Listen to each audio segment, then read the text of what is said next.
Good afternoon, everyone. If you are logging in right now to see the program, just want to let you know I'm going to give it a few moments. It's just now 2 o'clock for the late people who want to kind of log in. So I'm going to give it a few more minutes before I begin.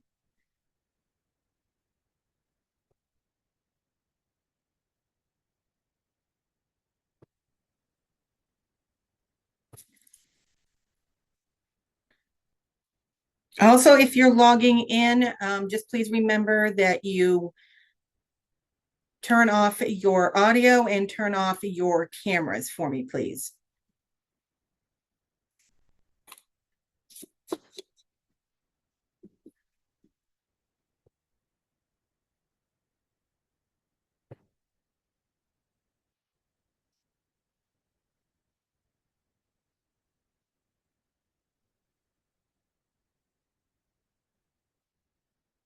So I'm going to give it about 1 more minute and then I will start the program.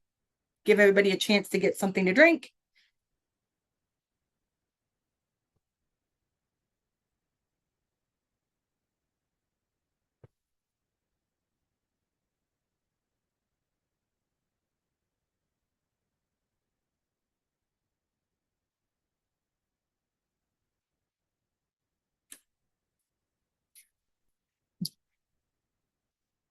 Mhm.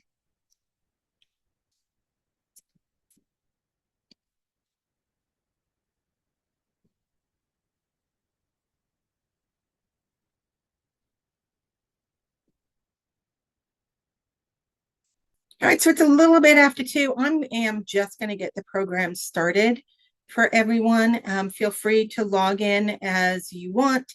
I have Sydney, who is our marketing coordinator, as our host, so she will be fielding any kind of chats. I just ask that you turn off your cameras, turn off your audio as well. Any questions will be answered at the end of the program.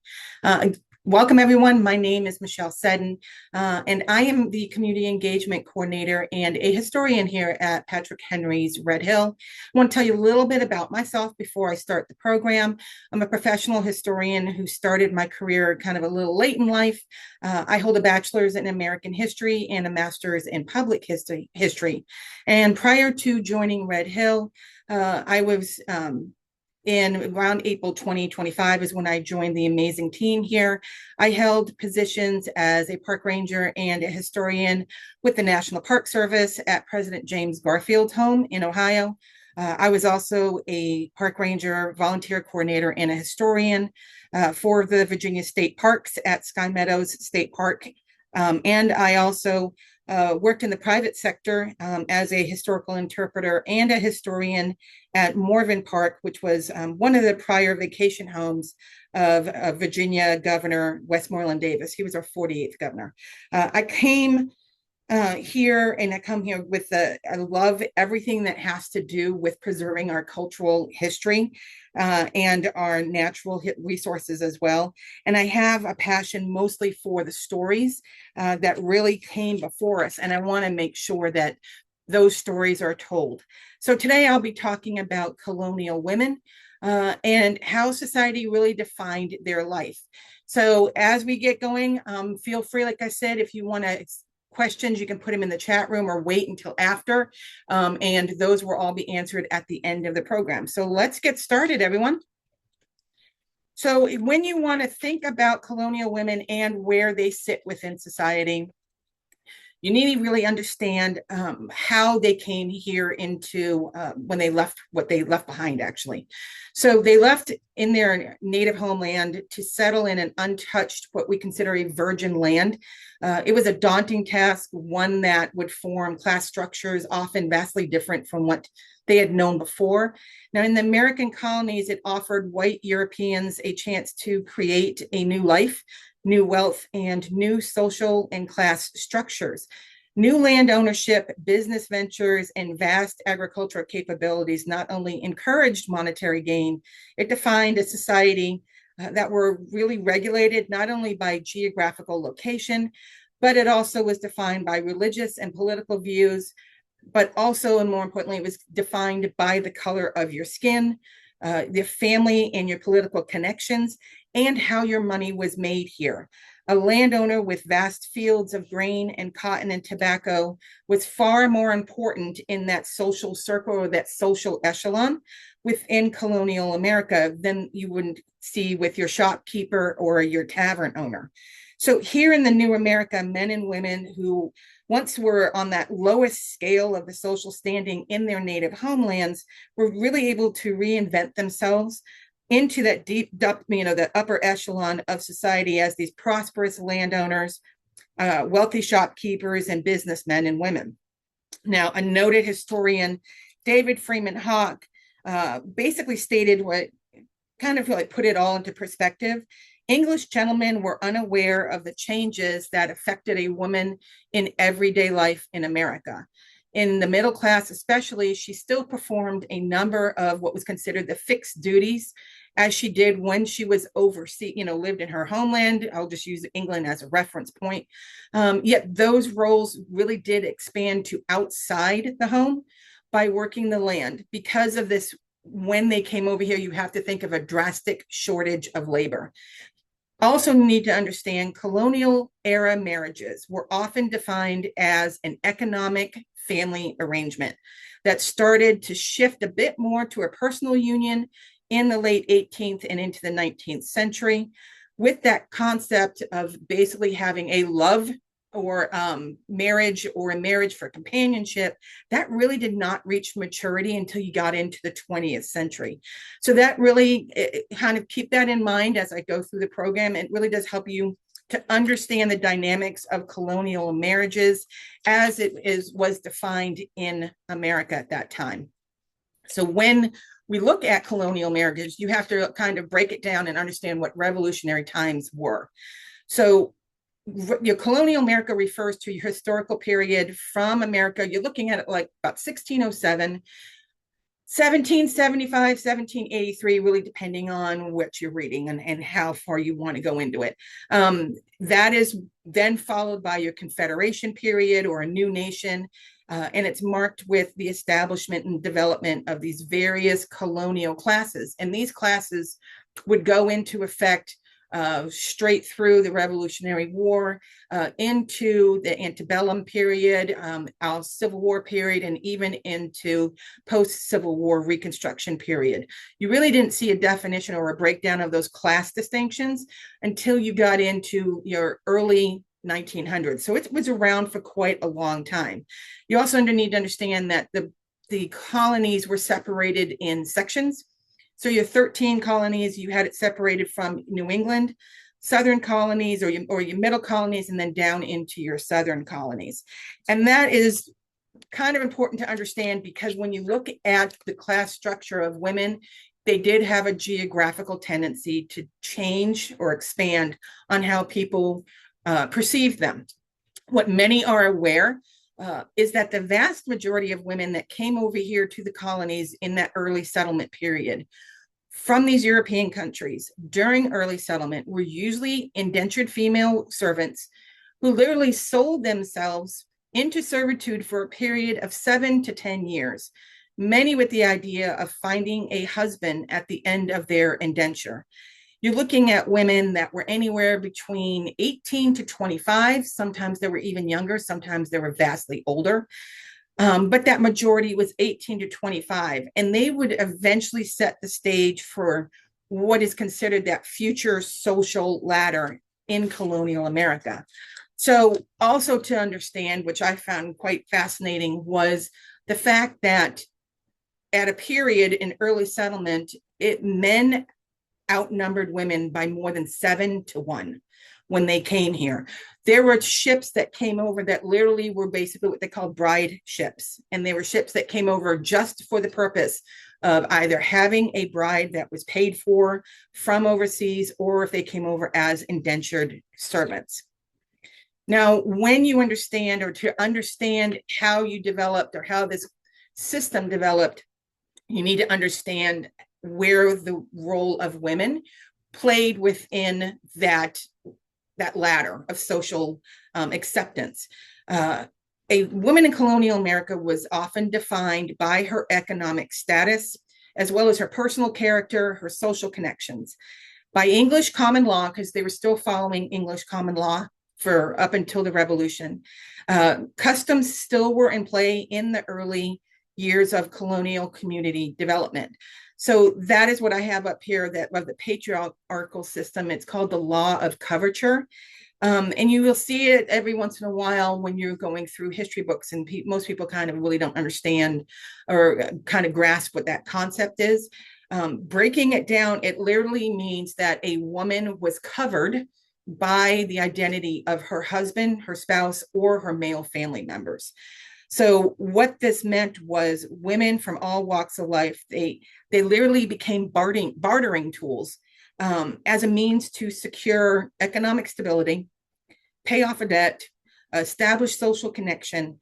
It was all done under this early subjugation of a patriarchal driven society. So men held the power and the means to rule over the females within their family sector. So if you look at colonial America, even with its extremely diverse social structure, it still followed the ideology that women were being ruled and governed by a family member or all their family members. And what I mean by bartering, it literally means that if a debt was owed, it was not uncommon to have a woman sold or given to another person that held that loan to pay off a debt. And I'll explain that a little bit in depth when we go forward a bit. You also need to understand the economic or the racial hierarchy that was developed during this period. I call it the social ladder, as in like a rung ladder, and it had those four components. So you're going to look at is it's that upper class. This was your elite group consisting of your wealthy landowners, your powerful merchants, and they made up a very small percentage of the white population. You're looking at an estimate of maybe only about 5 to 7%. And that 7% is being really nicely, kind of expanding it. It's more along that lower end of the scale. Your middle class would be your farmers, your artisans, your business owners. This was the sizable and the most dominant group among your free white population. It potentially accounted for up to 45% of the households going throughout the colonies at this time. This group would include your farmers, your skilled workers, your urban artisans, and it was generally those who owned property, and were also self-employed. They were potential for that upward in social mobility or intermarriage within the upper classes. And what I mean by this is the middle class and the upper class literally had the option or the ability to marry up into the upper scale or the upper class, or even actually as they lost money, they would move down into that lower class system. And their social standing reflected that as well. Then you went into your lower class, and this would be your laborers, your servants, or your poor.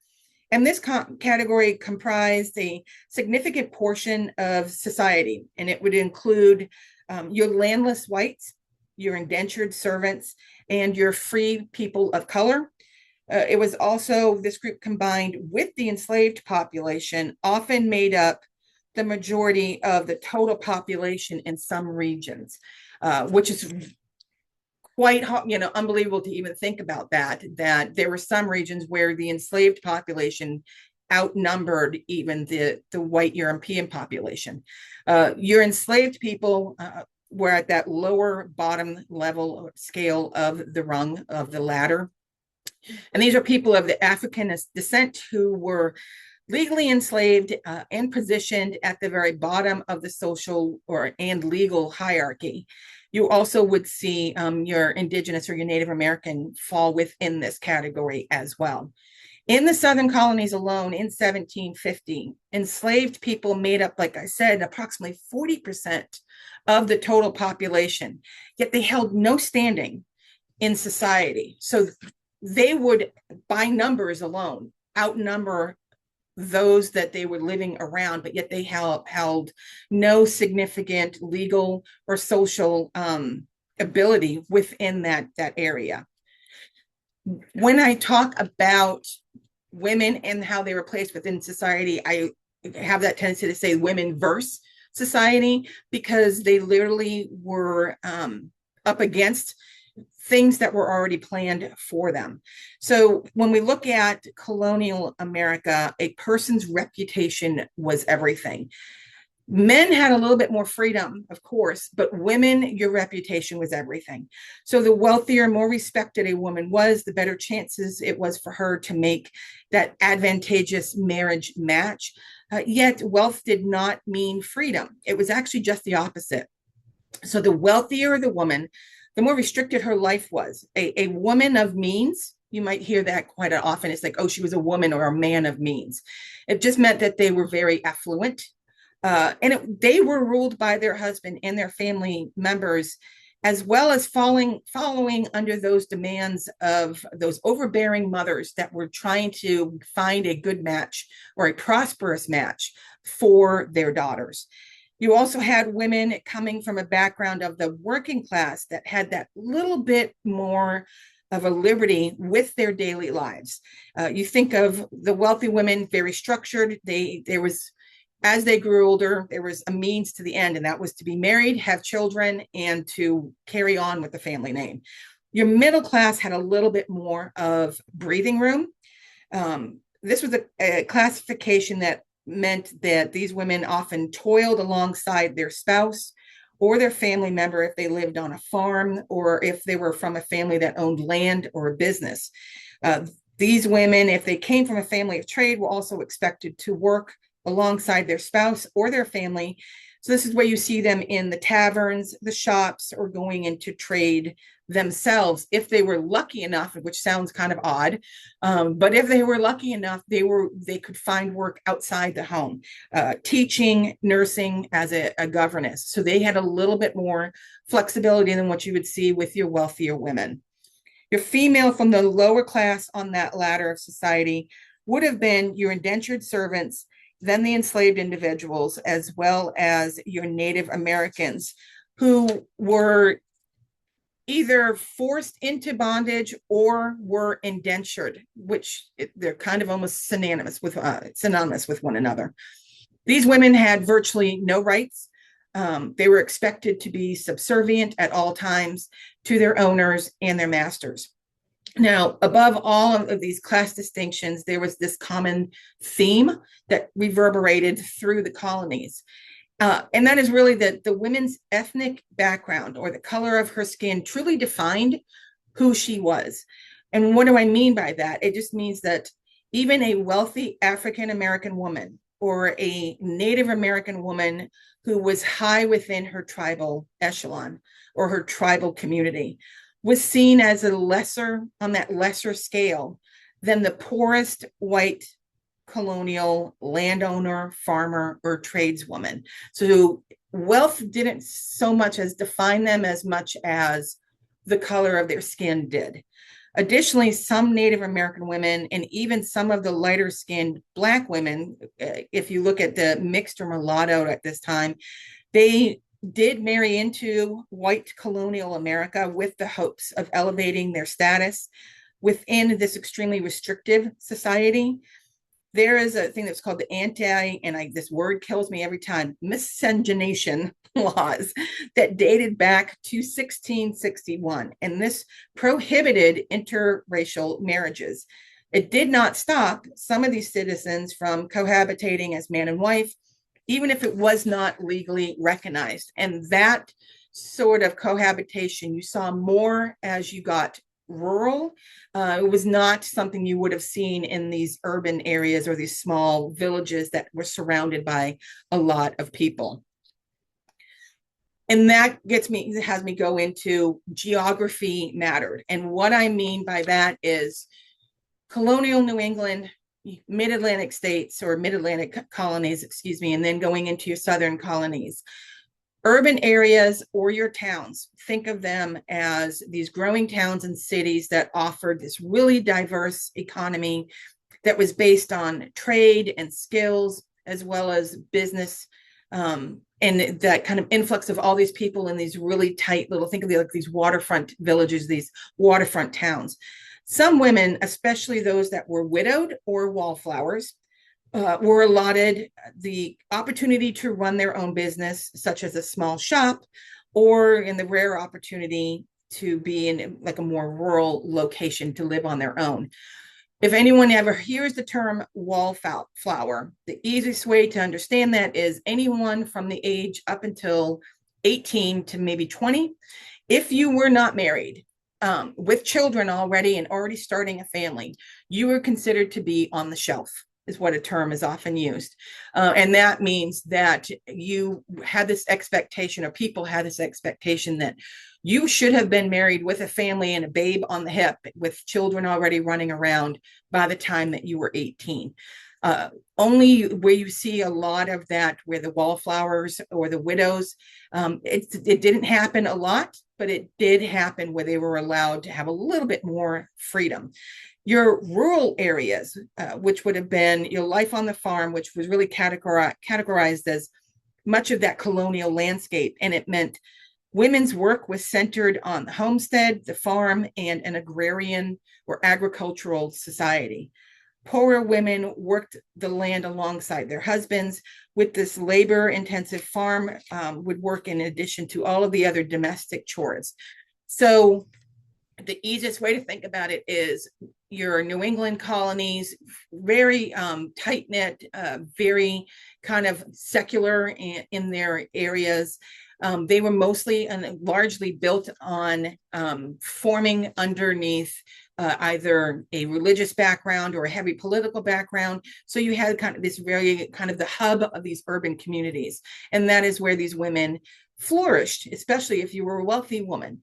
When you got down into the southern colonies, you're looking at women that, even though they're wealthy, their ability to be out in society is kind of restricted because it's just not the opportunity. So you will see, even though that women had, they were within that same echelon of being the upper elite or even middle class, it did kind of differentiate a little bit depending on where they lived. Didn't happen always like that, but you often see that, of course, you look down into the southern colonies, this is where your plantations are. So women had a tendency to very rarely ever leave that plantation set, kind of scenery.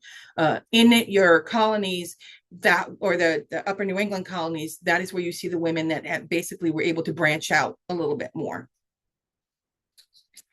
So when we think about, you think about these rules, of course, that they can be broken, and they could break those rules of not allowing people to marry or interracial marriage. One of the first ones that always comes up to mind was if it's done as a political measure or a measure of peace or an agreement. And that's the first one that I thought of was, of course, John Rolfe and Pocahontas. Now, it's this infamous or famous marriage of this wealthy tobacco planter and a Native American princess. It really is a classic example. They wed in 1614, and John and Pocahontas, who later changed her name to Rebecca, was considered a legal and official marriage or union by the Jamestown authorities, because it brought a crucial peace between the colonists and the Powhatan people. Now, it really also solidified the stability and the economic success throughout this tobacco cultivation. Pocahontas was converted, or she had converted later on to Christianity, so that also helped to legalize the marriage or accept the marriage a little bit more. She would later be brought to England by her husband, presented to King James's court, and she was kind of like this phenomenon. People were just absolutely in awe of her. But she didn't live for very long, but yet she passed away, I believe, before she was even 31 years old. Her legacy is still being analyzed today for the exact same reason of what I'm talking about. Historians have kind of torn with the understanding, was it a marriage of a convenience? Was it a political alliance? Or was it truly a marriage based on love? Either way you look at it, it did help the colonists with the need of gaining that assistance from the Powhatan people, and it aided in the continued survival of the colonists here in the New World. And also going to talk about that when I mentioned it before, that miscegenation. That's the mixture of races, and it especially means or relates to a marriage, cohabitation, or sexual intercourse between a white person and a member of another race. Now, this word is often associated with these especially very archaic historical laws that were against interracial marriages. Those laws stayed on the books in the United States until they were finally declared unconstitutional in 1967. So those laws from 1660 to 1661 to 1967, it was considered illegal to have a relationship with someone that was outside of your race. So another example of this, of breaking these rules of society, and I found this story quite fascinating. And it was in 1715 when the son of the first mayor of Philadelphia, his name was Richard Morey, he entered into what was considered a common law marriage with one of his family's freed servants. Her name was Cremona. Funny thing was, he was already married to a white woman at the time. He began this relationship with Cremona while he was still married to his first wife. The couple ends up living together as man and wife. They have 5 children together. He ends up even giving her 200 acres of land, and she ends up taking his last name.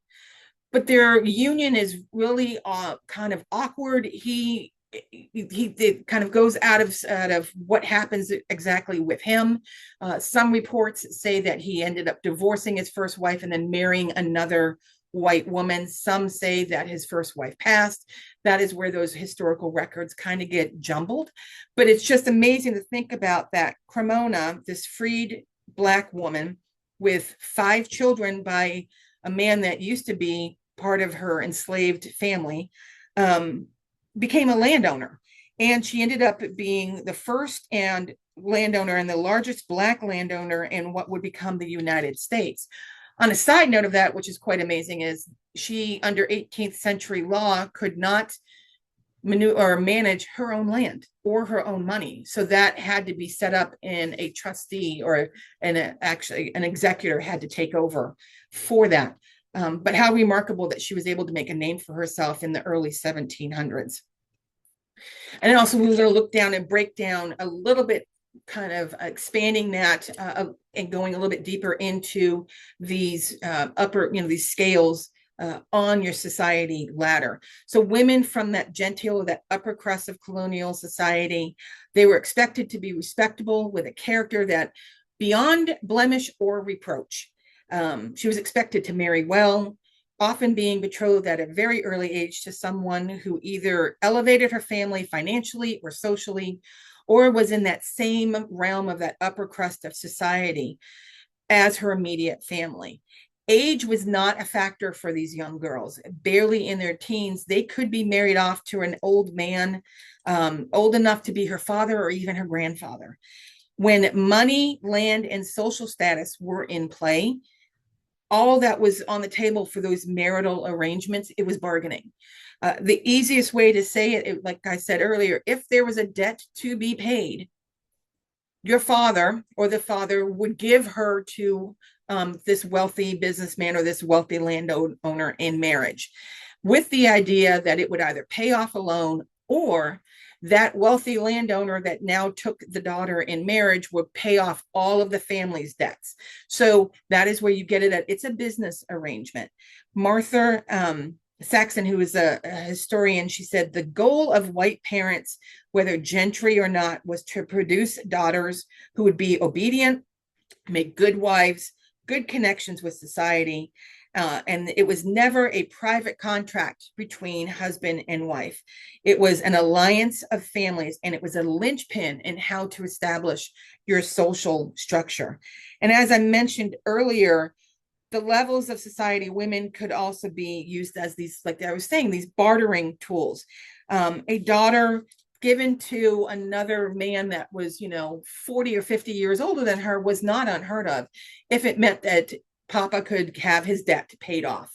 And that is why you get that, where that women in that upper echelon really had a lot less freedom than those that were of less wealthier means.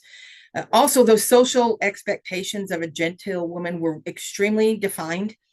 It was almost like a regiment, like a checklist, check of what they had to do, what they had to accomplish.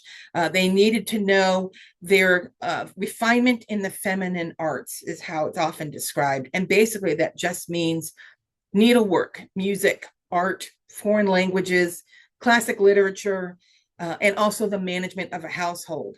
She also must be refined in her attributes. And what that means, she had to know her place in society and within the house.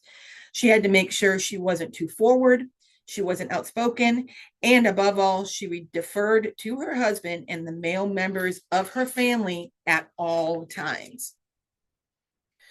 And if you want to like finish up and breaking down that little bit of that genteel society, scholar Ryan Guthrie really defined it as gentility meant that through the upper echelons of society, they strove to separate themselves from what was considered the vulgarity and the baseness of the lower classes. So just as we see today, wealth really bestowed power. Power allowed you your placement within society. While women could bring this into a marriage, they rarely were allowed any power or any legal representation, with anything or everything being dictated by the male members of their family. To put that into perspective, if you were a woman of the upper society, you could not walk down the street by yourself. You had to have a male member with you at all times, either a spouse, or you had to have a male, a brother or someone along that lines. You had to have a male with you. If you were wealthier and you were luckier, you could pay for a female companion, and that companion would walk with you. Still was fairly frowned upon. There was also certain places, of course, that these women weren't allowed even to walk or to be in. You weren't allowed to really go into, sit down in a tavern to eat by yourself. That was also extremely frowned upon. So we must remember that this kind of restriction that kind of went across social lines pretty much stayed in effect going into the 1900s here in America. We didn't see any kind of like equality or freedom of movement for women. More so, you really saw that, of course, with the establishment of the 19th Amendment in 1920. So you're looking at hundreds of years where women fell under this extremely restrictive kind of ideology. And of course, as I sit here and I talk about these genteel marriages, I can't, because I'm here at Patrick Henry to talk about the amazing women that Patrick Henry married and his unique marriages. And he has two wives. He had Sarah, his first wife, and Dorothea, his second wife. It is considered that both of these marriages were love matches. Now, both marriages were long-standing, both lasted well over 20 years. And they both brought economic means and social connections to Patrick. Patrick acquired enslaved individuals as part of the dowries that attached to both these women. His first wife, Sarah, brought land, a home, and 6 enslaved individuals, which meant property for Patrick. And this would have been quite a substantial amount of money to a young man of 18 years of age. She was 16, he was 18 when they got married. Sarah and Patrick's marriage was widely considered a love match as they grew up together. They were married for 21 plus years, with some of the oral traditions stating that Patrick really, truly faced a deep despair at Sarah's ill health and her eventual passing. And they did have 6 children together. Now, Patrick's second marriage, Dorothea, comes with a political and social connections. What kind of shocks a lot of people is there was a 21-year age difference between the two of them. Quite extreme. It's, but like I said earlier, this was not unheard of. And we also have to understand Patrick was a widower at this time when they married. He had 6 children some of them that were still, young enough to be in the home. Um, and he was a busy man. He was serving as our first elected governor of Virginia at the time. So if you just kind of put that into perspective, you've got this 40-plus-year-old man who's the governor of Virginia who falls in love with the very beautiful Dorothea Dandridge, who's only 20. You know that's got to be extremely overwhelming for her.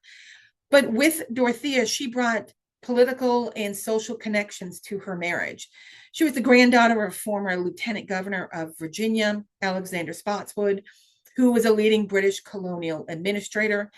Dorothea was also the cousin of Martha Washington, the wife of George Washington.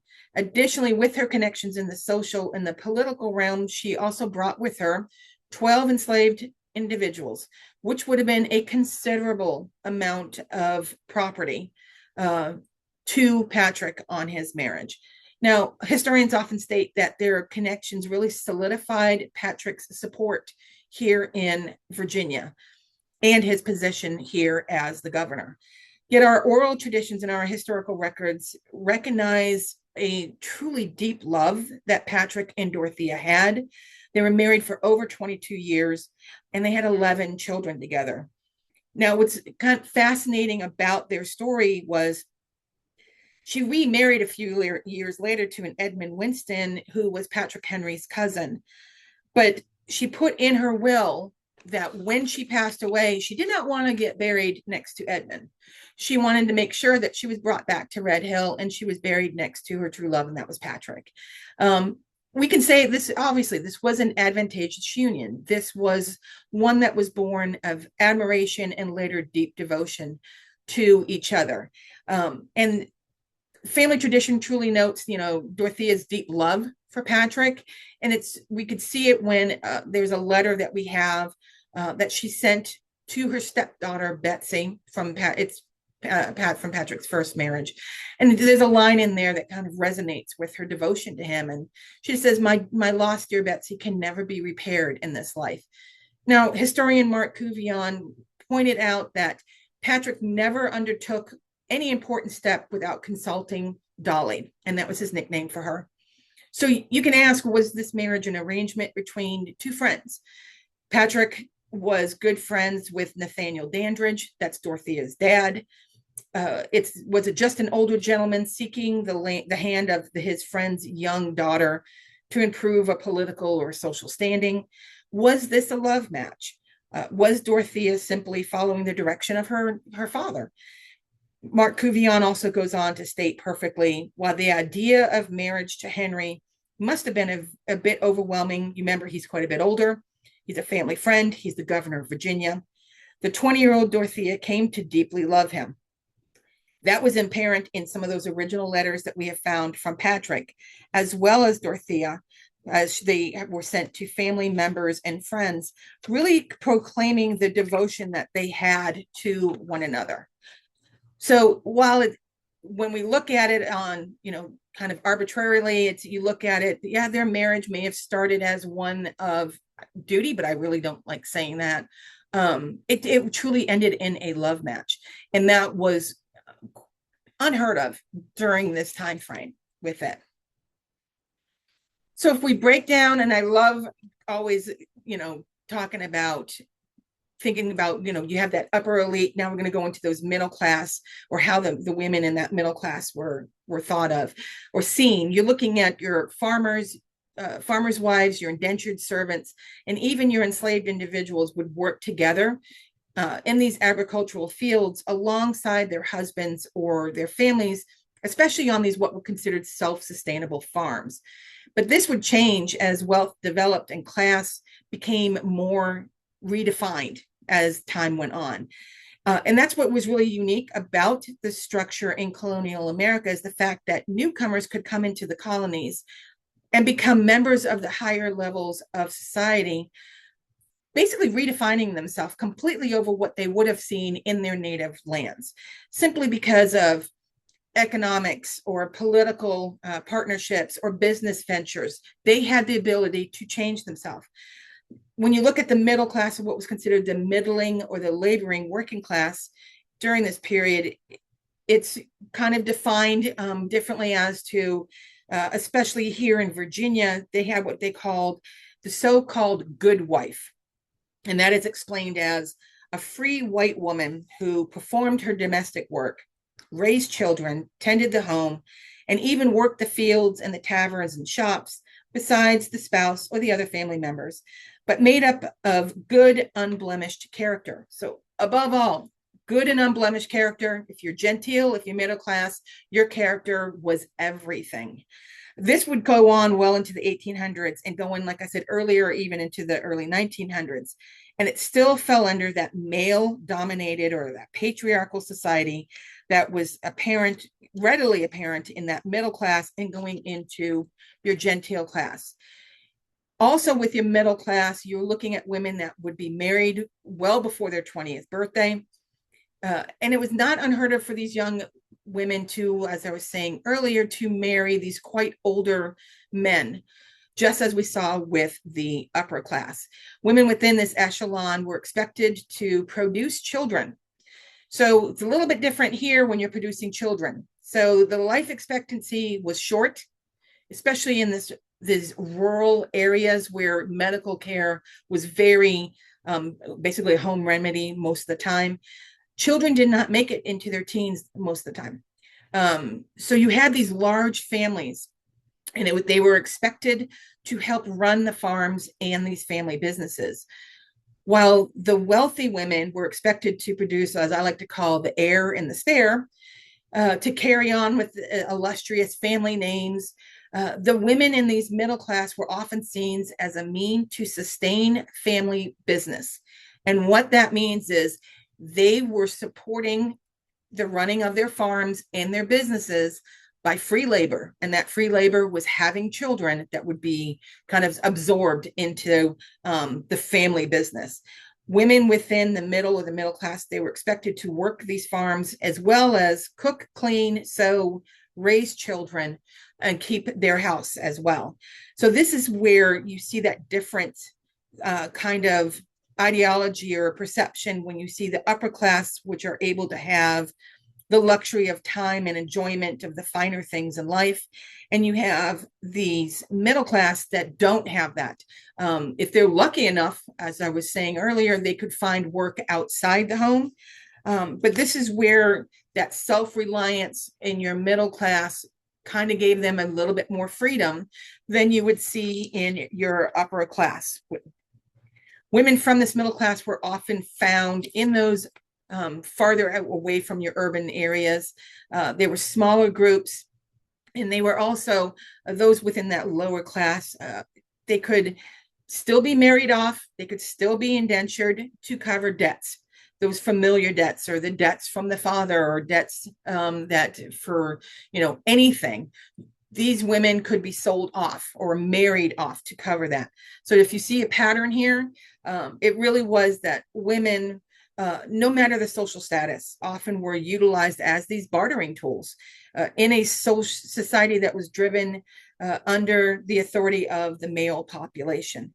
And I brought up this amazing letter. If you ever get a chance, read the letter from Abigail Adams from 1776. And it's basically, people just call it Remember the Ladies. And kind of paraphrasing it, she basically just says, remember all men be tyrants if they could. If particular care and attention is not paid to the ladies, we are determined to foment a rebellion and will not hold ourselves bound by any laws in which we have no voice or no representation. Gotta love Miss Abigail. She was a feisty woman, and she was making sure that her husband was aware that when he was going there and settling these new, forming these new governments, remember your ladies. Unfortunately, it was a couple hundred years later when they were. So if we look into that middle class, I always love to have an example of something that kind of broke the barrier or told that story.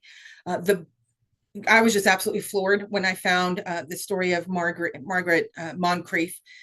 Margaret was 14 years old, married, or I should say she was forced to marry a 24-year-old man. And that was because her father was a major ranking British officer. And he saw his daughter that was kind of going towards the support of the patriot cause. So he forced her to marry a man called John. Some people pronounce it Coughlin. It's also been seen as Coughlin in 1777. She was forced to disavow any support that she had for the patriot cause. But more importantly, she had to disavow the love that she had for an American soldier, or a colonist at that time, all on the demands of her powerful father. What is interesting about this, on a side note, oral history and some of our historical archives basically say that this soldier that she was in love with, she was 14, he was about 20, was Aaron Burr. And that was the would-be vice president under Thomas Jefferson. And also, of course, if you know your history at all, the famous man for the killing of Alexander Hamilton in their famous duel in 1804. But Margaret, she marries this man against all of the protestations. Her father basically locked her in her room and forced her to marry him. And she had to acquiesce and follow through with that.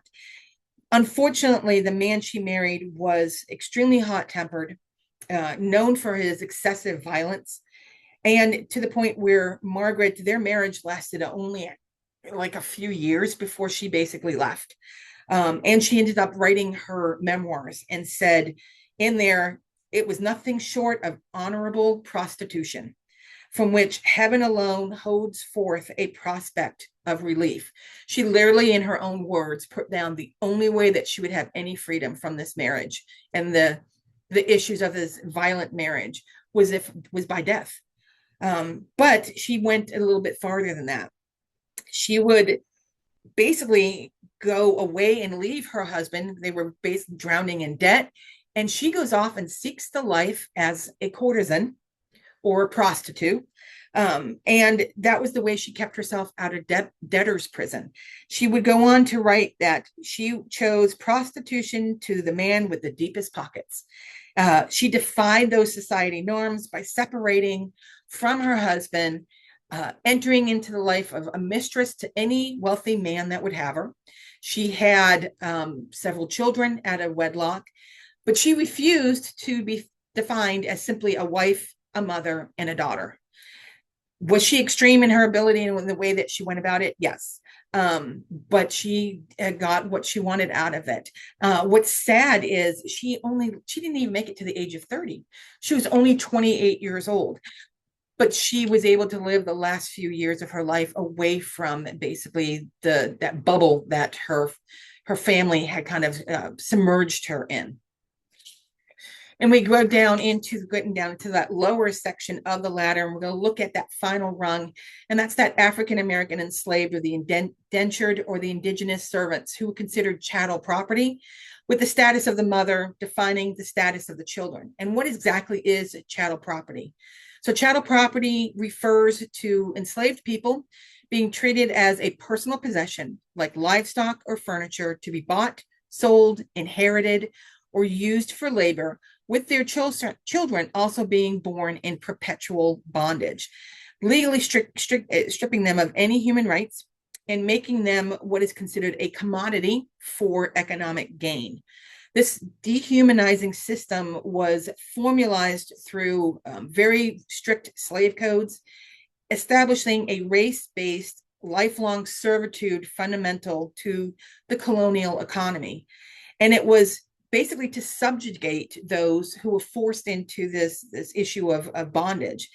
So to give you kind of an understanding of it, any child that was born to an indentured servant or a slave basically took on that of their mother, regardless of the fact if that child was born out of the union from the slave owner or the master. It was stayed that way. And even if the owner beget the child off of the servant or the enslaved, they took on the role of what the mother was. Now, mothers, you're looking at, they said approximately 20% of the indentured and bonded slaves produced bastard children at that time. And that came from historian David Hawk and his diligent research on that. It's really quite unbelievable to think about that. So while indentured women really faced some of the most horrific examples of preparatory ownership, they did have a bit more legal standing, and that is they were able to, in some small cases, they were able to bind their child out. And basically that means that once their child got to a certain age, they sent their child to another farm or another plantation to earn a skill. And then with the idea that that skill would allow that child to move out of the whole realm of being part of an indentured family.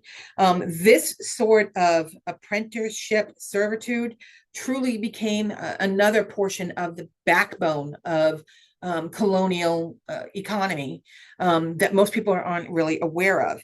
So also your African-American women who were enslaved, they were restricted from keeping what I like to call the nuclear family. So many women in this forced bondage relied on family members to try to keep their unit together or their families together, which did not happen all the time. Most of the time, you're looking at children that were born to the enslaved. If they were lucky, they stayed with their enslaved family, and they were raised with the children of the slave owner or the plantation owner till about the age of 7, where they were then either put out to the field, they were worked in the house, or they were sold to another plantation, a farm, or a business. The enslaved and Native American women were forced to live with their master in the household throughout their life. They could also be sold, farmed, leased, loaned, or bonded out to another owner. Also, the practice of what was considered natural increase was widely used, especially in the southern colonies. And what exactly is natural increase, some may ask.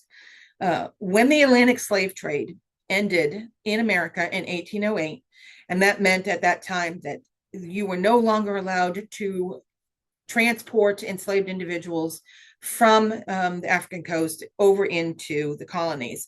It ended at that time. So you weren't allowed to bring them in. So they now relied on what the process of natural increase. And this was children born from the enslaved that were already here. And this was their means of a free forced labor, of expanding their labor force on the plantations, the farms, and the businesses. Selling of the Black and the Native American slaves was a common practice, be they men or female, male or female. It was a common occurrence. We all know that. But I also should note that in colonial America, especially here in the southern states, thousands of Native American slaves were sold, making it a widespread and a truly devastating practice right alongside that African-American enslavement.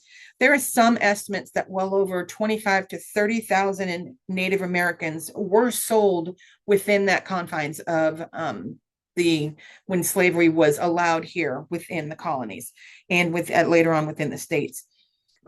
Education for the enslaved women was prohibited, but of course you always have those ones where you were lucky to break the barrier. And that is the one that's probably one of my favorite people when I've ever done research about African-American.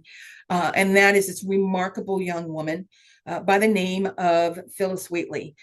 She was enslaved. She was kidnapped from her village in Africa, and she was brought here and sold to a very wealthy and prominent Boston businessman, and named by the name of John Wheatley and his wife, Susanna. But they decided in 1761 that because they saw this young girl that just had this amazing imagination, and she was so intelligent, that they were going to basically encourage her to read and write. Completely illegal, but they did. She would immerse herself in the Bible, astronomy, geography, history, the classic English literature, and by the age of 13, she was writing and publishing these unbelievable, beautiful poems and pamphlets that were circulated all throughout these New England cities. While her later years were really filled with extreme poverty, followed with trying to live with what she considered a troublesome husband, he's been referred to, Phyllis really prevailed in her exceptional writings. In 1773, she would have her poems published. So this book was approximately 145 poems. encompassing, some of the most amazing writing from this young girl and young woman. John Hancock, along with other prominent Boston citizens, would write the foreword inside of this book before it was published. She was emancipated in 1773, and she had a relatively very short life, at passing at the age of 31. What is sad to think about is her difficult life with being very young and coming over here on the transport slave ships, along with later on she had to support herself and her husband working as a scullery maid. Ultimately, it took the toll on her body. But think about it, her legacy may have been here for a limited amount of time, but it was immeasurable by contents. She was the first Black woman and a former slave to purchase a book. And she was so young, and she had only been reading and studying for a very short period of time. Her written words still encompass an elegance and intellect that define future poets and writers. Even in modern times, writers will often refer to her writings. I strongly encourage, if anyone wants to read any, it's Phyllis Wheatley. She's just absolutely, her writing is absolutely brilliant. But if you look at Native American women in colonial America, they sadly fell within that same fate of your African American counterparts. There are a few exceptions to their lot in life within these 13 colonies. Of course, I mentioned Pocahontas earlier. There is also Sacagawea, who helped with the Lewis and Clark expedition. There was also some famous female chiefs that helped within King Philip's War and to negotiate that. But very few and far between do you see them within our historical record.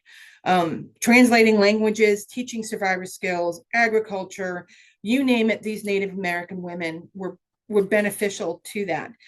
If you were lucky enough to form a sort of autonomy within your tribe, you were able to get that private place, or that special place within colonial society. But of course, not all Native Americans were enslaved by the whites, or were they forced into bondage. But as I said earlier, what's amazing is they still, no matter how high they were within their tribe, they were at the lowest scale within colonial society, regardless of the benefit that they placed in our settlement, or even in our independence, if you think about it on the grander scope. So what exactly are the dynamics of colonial women as we kind of wrap it up and think about it? Women in colonial America were not your typical colonists. They weren't a settler or just a servant. They were women that were defined by a patriarchal society that truly dictated every aspect of their life within that social structure that stayed, like I said, well into the 1900s. They were diverse. They had an exceptional ethnic makeup. They were undeniably resilient. And what is remarkable is that there were opportunities for these colonial women to finally be recognized and to have a voice. Society was defined by status of a family, the color of your skin, your financial prominence, political connections, geography, material holdings, just to name a few. But war would change these circumstances. New wealth would change these circumstances. Land, agricultural expansion, all of these would change what opportunities that women had within society. They forged paths for future generations under some of the most harshest conditions. They were supporters of a revolution. They yet were regulated to stand behind the men that fought the revolution. They could not basically express their any vocabulary as to argue against slavery, or to argue against or for a religion or a race or a class structure. It was forced upon them. They were central to the household and the community. They were economically productive, yet faced these restrictive social, political, and legal restrictions of the day. They were diverse, and they came from a diverse set of backgrounds. And they started this socioeconomic tiered structure that we now are talking about. It's essential to understand the women of this period with a truly broader scope. They were essentially essential to family survival and economic productivity, community life. And even though their formal legal rights were virtually null and void, Their experiences truly varied. Their diversity crossed all racial and social lines, as well as all these geographical locations, with each giving a unique approach to how women were viewed within society. We cannot dispute that throughout these 13 colonies, we were faced with a class structure that defined the existence by where they fell within that social ladder. We also cannot forget that the role men played with the governing of these women. Women in colonial America lacked definitive legal rights. They were only allowed to do what was followed under their male counterparts. There is an argument that, but for women and their sacrifices for or with the American colonies, it may not have been basically a labor in futility and not one of success. These women sacrificed much, yet still forged a name for themselves and their families. We know of the Washingtons, the Adams, the Henrys, the Lees, and the Carters, but these are just but a few names of these prominent colonial families that would later become the foundation of the American colonies. They were essential to the survival and development, and their contributions cannot be overlooked, even though, especially when they were restricted by law and by custom. They managed these households, they produced food, they raised families, they worked alongside their spouses and their families in a whole. Women also played these key social roles by passing on religious belief, cultural values, practical skills onto the next generation. So together, their labor and influence formed the foundation of the colonial society that made daily life and long-term settlement possible here in the New World. And that is actually it finishes up for my presentation today. So if there are anyone that has any questions, feel free, you can tap in. I want to thank everyone for listening to me talk. I love talking about history, especially when it's talking about those that we don't normally hear too many, information about.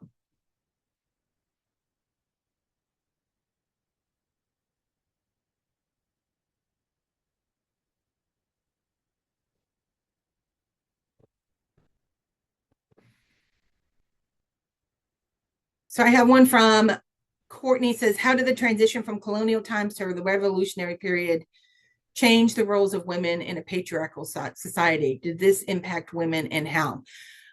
Colonial times and the revolutionary period, you saw women just like you saw when you go into the Civil War. They had to, especially during the Revolutionary War, they had to develop themselves and take over roles of men. But it was very limited as to, once the war was over, women were kind of expected to go back into the roles that they were originally thought of.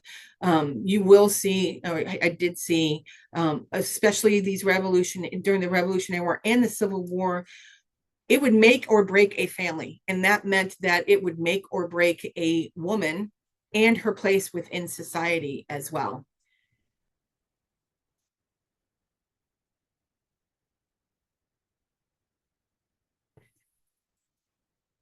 We have a message from Todd. Says Abigail Adams was a woman ahead of her time. Virginia had several women who broke the mold and were ahead of their times as well. I love Abigail Adams. She was so unbelievably feisty. And often, if you ever get a chance to read her writings or her letters, there's thousands and thousands of letters between her and her husband. And many would like to say that literally it was more of her that was the politician than it was her husband. But she, had this vision that women needed to be included into everything. And her husband kind of butted heads about that sometimes, but it was quite remarkable that she is now finally, you see that focal point of how she was able to really tell what it was like. If you ever want to see the inside look of what it was like during a Revolutionary War and during colonial times, you read her works. It's especially her letters. It's just amazing listening as you see something from that point. Also, Todd said a number of women did not remarry because it allowed them more rights to speak and gave them more autonomy. For example, Anne Spotswood, Dorothea Henry's aunt, she never remarried, so that she could hold on to her land and her enslaved property. And it's a great, excellent with that, Todd, because that is where the women had a little bit more flexibility once you became a widow. We know that, especially here at Red Hill, Dorothea had the ability to choose what slaves were going to be, separate or released or sold off, what ones were going to go to certain family members, and also which ones that she was allowed to release under manumism. That was unheard of. But she also, the estate had to be managed by a male family member. And that's what a lot of people don't understand. You may have been a woman that had land, that had money. You may have had all the freedom to walk down the street by yourself, but almost continuously, you did not have that freedom to walk in to establishment and basically try to, buy new property or sell new property. It usually had to go under the direction of a male family member or another man that was close to you that basically took over that. That restrictive understanding, it really carried over. I mean, it had been, the law of coverture had been around here in the in the colonies since the early 1600s, but forms of it had been around for hundreds of years over in Europe. It was literally how the social structure was set up in your wealthier areas over in your European countries as well. So Courtney also pointed out a few of great granddaughters of Patrick Henry remain unmarried their whole lives. I wonder if they chose this way due to having more freedom. It's something to think about. Absolutely, it is something to think about. And it's also something that, was there a reason behind it? Could they not find, and did their parents not find a good match for them? Were they considered, unmarriageable? Which, if you had the money, you were marriageable. That's just the way it was kind of thought about. And I hate using the idea that they were bartering tools, but it literally, that's exactly what they were. They were basically there for, as I pointed out, if dad could not pay a bill, or if he needed, the family was going into severe debt, the first person you would go to was see who the daughter could be sold off to, or who the daughter could be married off to. So that's kind of hard to think about, that there were some women that were betrothed before they even were born. They had marriages that were set up through family members prior to anyone being born. And it would be a document that would be drawn up by parents because they were looking for a so solid match that would give them political standing, social standing, and that economic standing as well.